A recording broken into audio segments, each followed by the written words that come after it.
Fox 5 and Hot 97 present Street Soldiers with Lisa Evers. Welcome to this episode of Street Soldiers. I'm talking about the realities of race with our children. I'm your host, Lisa Evers. The shocking murders of Ahmaud Arbery and George Floyd increase fears of what can happen to unarmed black men when they're targeted by racism and rage, and underscored the urgency of what's been known for years in black culture as the talk. Now it's time for all of us to stand up and listen. Staten Island realtor and mother of two, Mary Monte, founded a support group called Young Urban Moms to discuss these issues after the police killing of George Floyd. She says his chilling cry out for his mother in his final moments was a call to action. We are now all a part of a club that no mom wants to be a part of living in fear of this, right? So everyone basically, feels outraged, but also feels fear and the urgency and need to teach our children so they can be protected. In communities of color, the tragic story of 12-year-old Tamir Rice, who was shot and killed by a police officer while playing with a toy gun in a park, is a grim reminder that being a child does not spare you from being profiled and killed. In talking with her 8-year-old son, Alonzo, Monte says she tries to make him aware of how he may be misperceived, yet still be able to trust the police. It's really a challenge, and we all are feeling this as mothers, as parents, to make sure that we make our kids aware, but on the same side of that coin, also make them feel a sense of trust for the people who are being paid to protect and serve them. Clinical psychologist Dr. Jeff Gardier says it's important for parents to address this early on and often. For all of our children, but especially children of color, it's important that we teach them not to be afraid of the police, but yet at the same time, it's a balancing act, because we want them to understand that because of the color of their skin, their race, they might be more at risk to some sort of racial profiling. Grammy-nominated hip-hop artist and TV personality Peter Gunz, a father of 11 children, says it's a series of talks with his kids who are growing up with white friends in diverse communities. It's a shame. I hate doing it, but I have to give them a reminder every now and then. I have to, and I just want to let them know it's a little different for you. It's a little different out here for you. Now let's go in depth on this with our panel. Joining me now is board-certified clinical psychologist Dr. Jeff Gardier. He is one of America's top psychologists, a professor at Touro College of Osteopathic Medicine, an author and network TV commentator, and you've seen him on many reality TV shows as well. Dr. Jeff, great to have you with us. It's a pleasure. Thank you, Lisa. Thank you so much. Also with us is Mary Monte. She's a mother of two. She's also the founder of Young Urban Moms and a real estate agent. Mary, great to have you with us. It's great to be here. Thank you so much. Also joining us is Grammy-nominated hip-hop artist Peter Gunz. He's a father of 5 boys. He's the star of a very hot TV show that is basically on all kinds of platforms called Cheaters, and you may know him from what he's been going through on Love and Hip Hop New York. Peter, great to have you with us. Thank you, Lisa. Glad to be here. Good to have you with us. Dr. Jeff, first of all, the issue, why the need for the talk in America, especially at this time? Well, because we know that black people, black and brown people, brown and black people certainly are more at risk for racial profiling, and for cases of police brutality.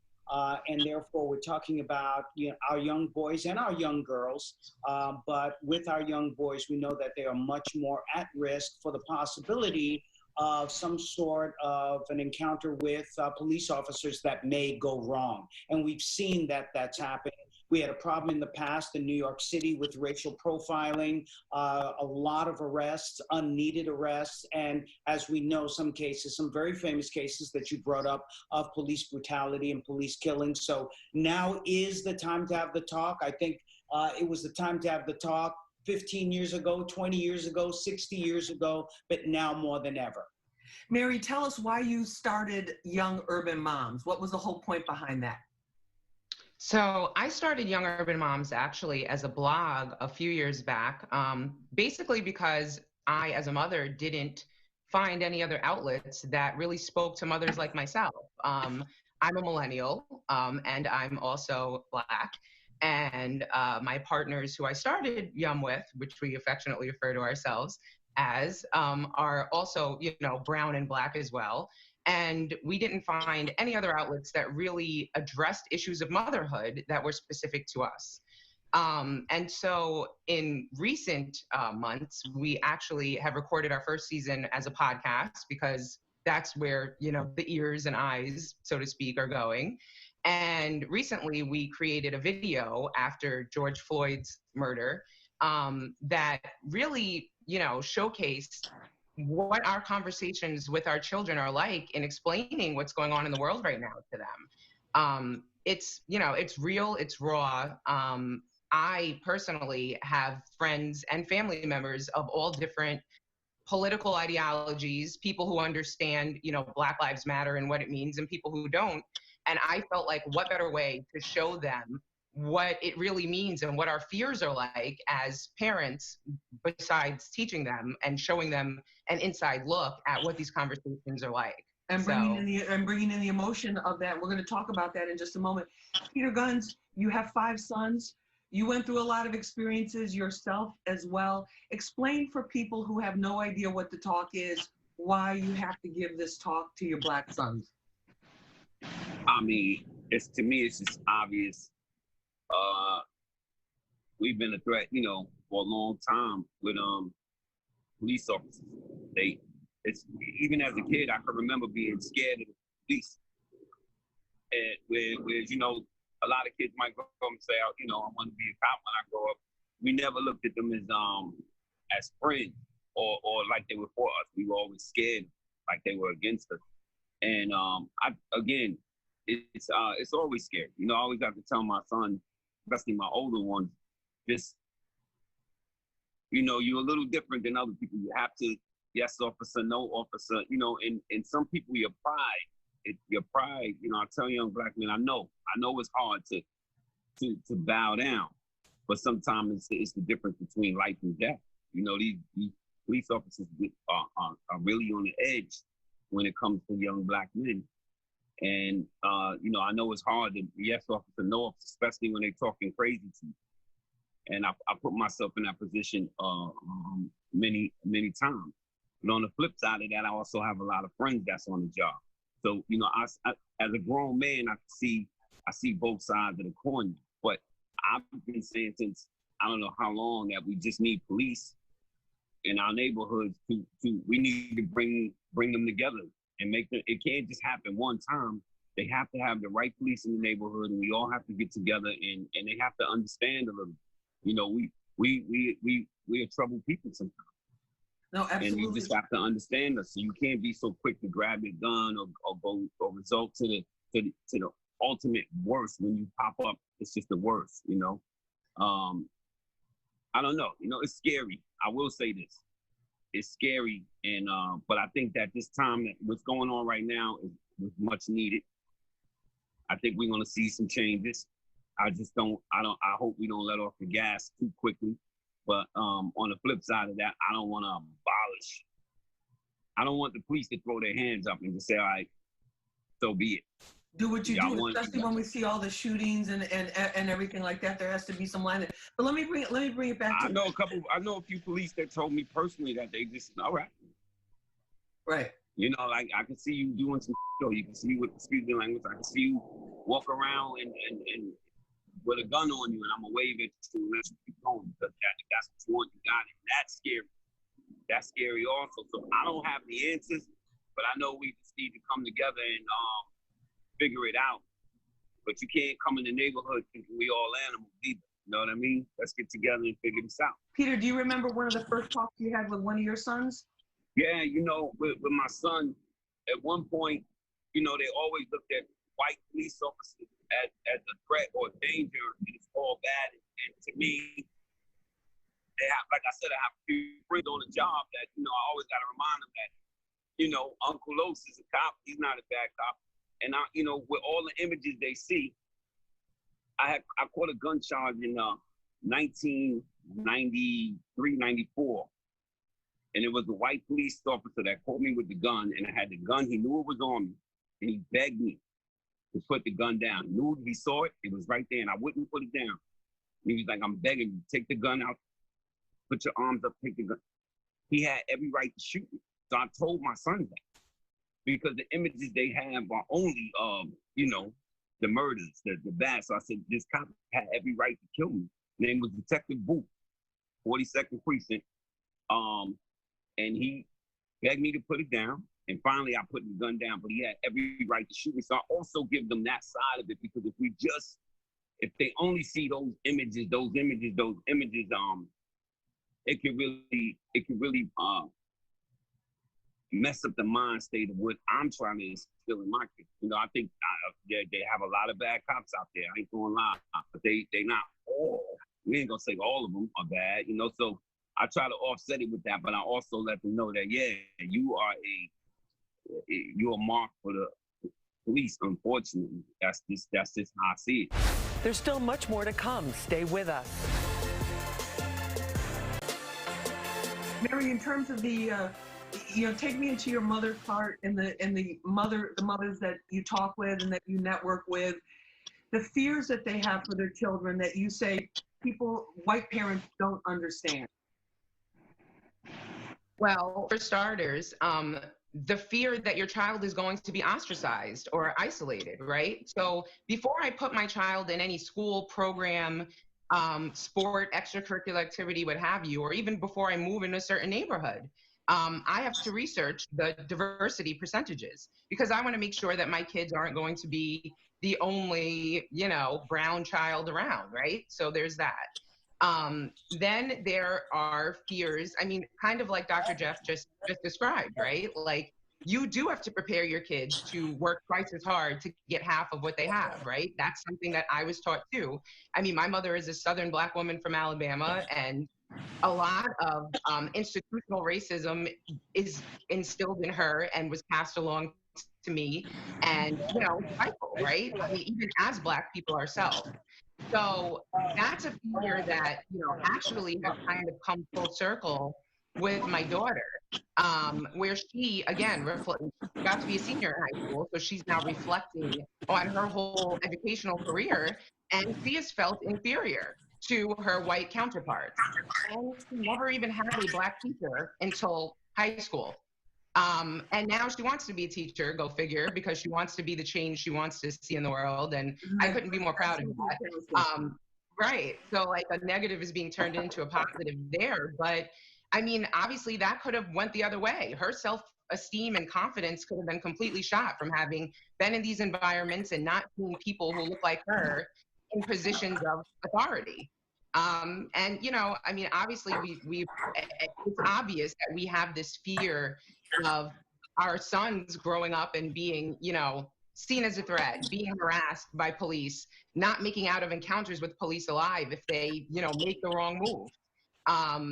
So, these are things that, we're all still winging it, so to speak, and trying to prepare them as they grow to be able to successfully encounter. Peter, how do you, in terms of talking with your son, how do you prepare them to deal with these things without getting angry and being angry all the time? Like, how do you tell them how to deal with the anger? Well, I constantly talk to them because my kids they're growing up different from me. I was boots on the ground in the South Bronx through the 70s and the 80s.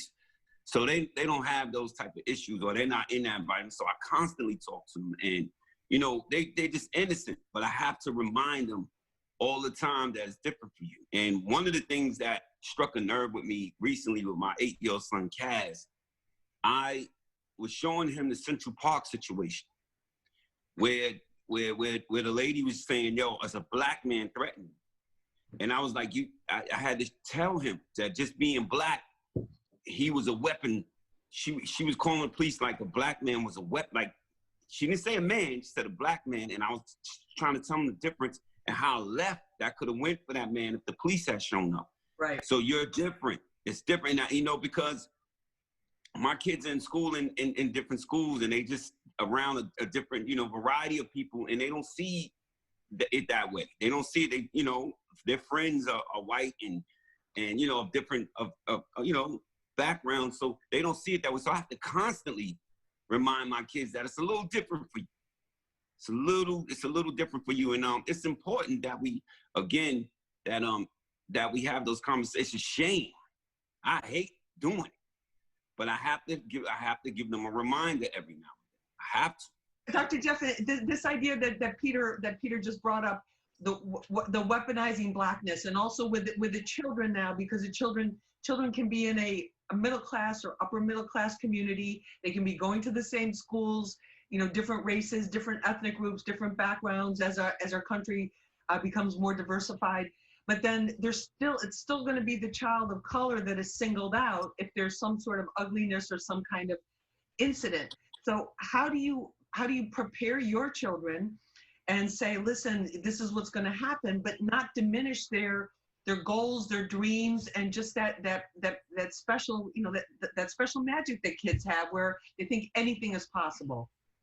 Well, and I've written about this in several of my books when it comes to parenting and relationships, it's how do we turn the pain of prejudice and racism into the rocket fuel for success?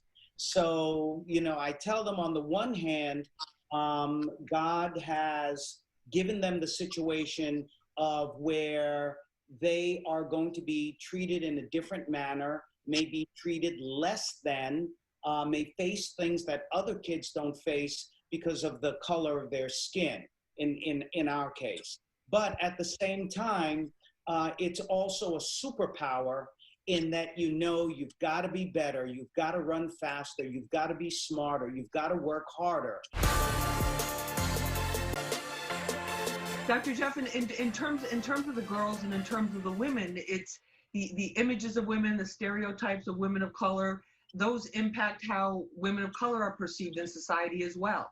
Black women, brown and black women, are stereotyped as being super sexual beings. And right. So we have to be careful of that because that puts them more at risk for domestic violence and for sexual exploitation.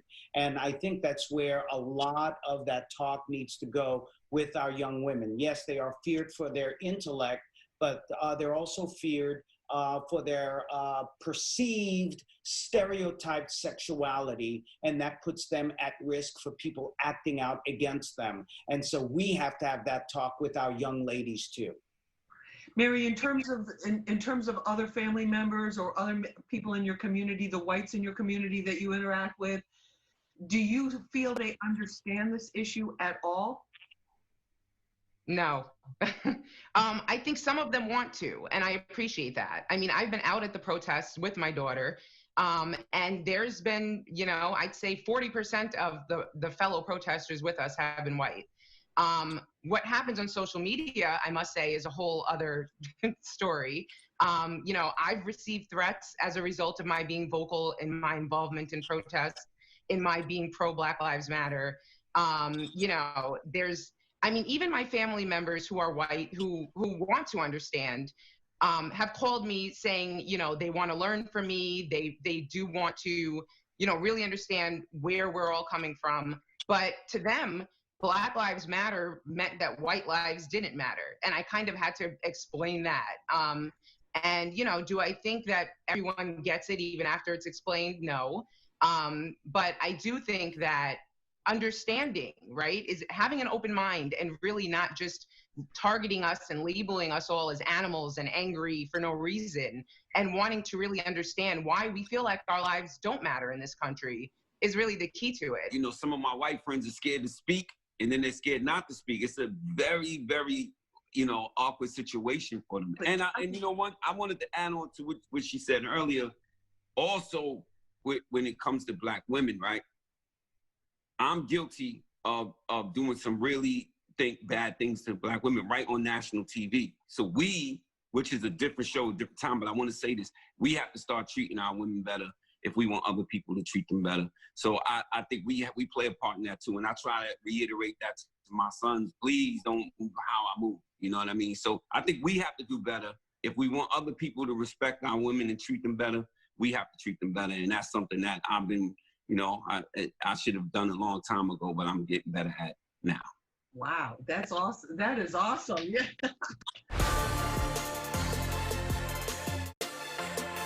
Thanks for joining us for this episode of Street Soldiers. If you like the show, please post a comment on my social media pages on Twitter, Instagram, and Facebook, and spread the word.